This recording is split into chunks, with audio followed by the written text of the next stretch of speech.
یہ زندگی اللہ نے دی ہے، اللہ کا شکر ہے. ہم جتنا بھی شکر ادا کریں کم ہے کہ اللہ نے ہمیں مسلمان گھرانے میں پیدا کیا. یہ اس کا شکر ہے. اللہ نے ہمیں اچھائیوں کی طرف راغب کیا.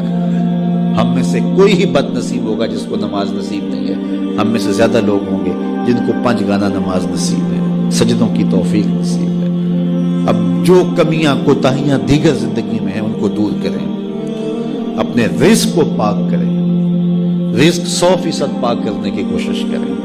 رزق اگر ناپاک ہے تو پھر باطن کبھی روشن نہیں ہو سکتا، باطن میں کبھی بھی اجالے نہیں ہو سکتے اگر رزق پاک نہیں. دعائیں قبول ہی نہیں ہو سکتی اگر رزق پاک نہیں ہے. رسول کریم صلی اللہ علیہ وآلہ وسلم نے ارشاد فرمایا، ایک شخص لمبا سفر کاٹ کے آتا ہے، کعبۃ اللہ کے سامنے کھڑا ہے اور یمد یدیہ، اور اپنے ہاتھ لمبے لمبے کر کے دعا مانگتا ہے اور کیا کہتا ہے؟ اللہ، اے اللہ، وَمَطْعَمُهُ حَرَامٌ وَمَشْرَبُهُ حَرَامٌ وَغُذِّيَ بِالْحَرَامِ. اس کا کھانا حرام، اس کا پینا حرام.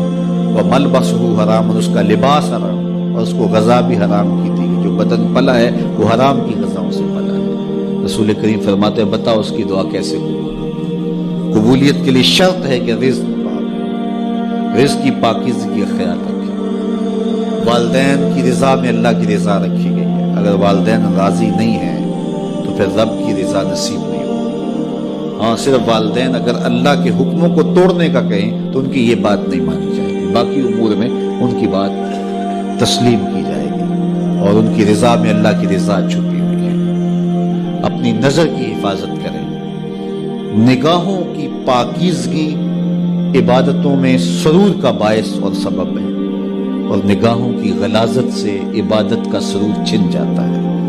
دور موجود کے فتنوں میں سے یہ سوشل میڈیا بہت بڑا فتنہ بن کے ہمارے سامنے آیا ہے. بالخصوص نوجوانوں کی زندگی کی ساری لطافتیں چھین لی اس نے، اور جس کے نتیجے کے اندر وہ حقیقی لذت جو عبادات کی، ذکر و فکر کی نصیب ہونی چاہیے تھی، اس سے موجودہ نسل جو ہے وہ بالکل دور ہوگی. انہیں پتہ ہی نہیں ہے کہ سجدوں کا سرور کیا ہوتا ہے، سحری کے جاگنے کا لطف کیا ہے، اللہ اکبر، رب کے حضور آنسو بہانے کا سرور کیا ہے. تو اپنی نظر کی پاکیزگی کا خیال اور لحاظ رکھیں. اس کا نتیجہ یقیناً عبادات کے اندر سرور کی صورت کے اندر برآمد ہوگا. اللہ آپ کی حفاظت کرے اور ہر جان یہ دیکھے اس نے آنے والے کل کے لیے آگے کیا بھیجا ہے. یہ دنیا بوائی کا موسم ہے، آخرت کٹائی کا موسم ہے. بوائی کے موسم میں جس نے تخم عمل ڈال لی ہے، کل کٹائی کے موسم میں کچھ کاٹ لے گا. اور جو کسان بوائی کے موسم میں مٹی سے مٹی نہیں ہوتا بلکہ کلف لگے لباس پہن کے گھومتا پھرتا ہے، نہ کبھی کھیتی میں گیا، نہ کبھی بیج ڈالا، نہ کبھی پانی دیا، نہ کبھی جڑی بوٹیاں تلف کی، تو کٹائی کے موسم میں وہ کچھ نہیں اٹھائے گا. یہ دنیا کھیل کود نہیں ہے. یہاں ہم کھیلنے کودنے کے لیے نہیں آئے ہیں، ہم یہاں کچھ کام کرنے کے لیے آئے ہیں. بہت تھوڑا وقت ہمیں ملا ہے. 60 سال، 50 سال، 70 سال کیا وقت ہوتا ہے؟ وہ میرا ایک دوست نکال رہا تھا کہ 60 سال اگر زندگی ہے، 50 سال، تو اس میں 8 گھنٹے روز سونا ہو تو اگر 45 سال زندگی ہے تو 15 سال تو یہ نکل گئے، باقی 30 سال بچے.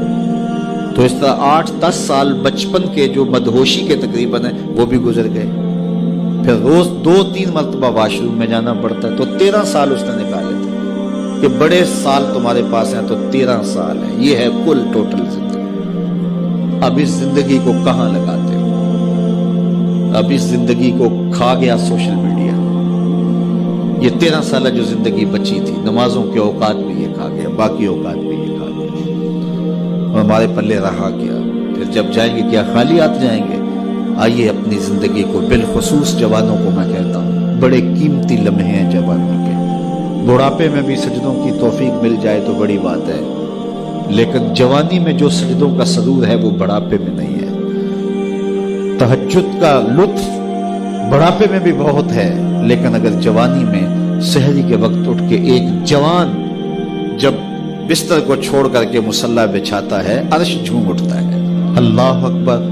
آج ہر بندے کو شکایت ہے ہمارے گھر میں بھوت آ گیا، جادو آ گیا، ٹونا آ گیا، سایہ ہو گیا، بدروحیں آ گئیں، یہ ہو گیا، وہ ہو گیا.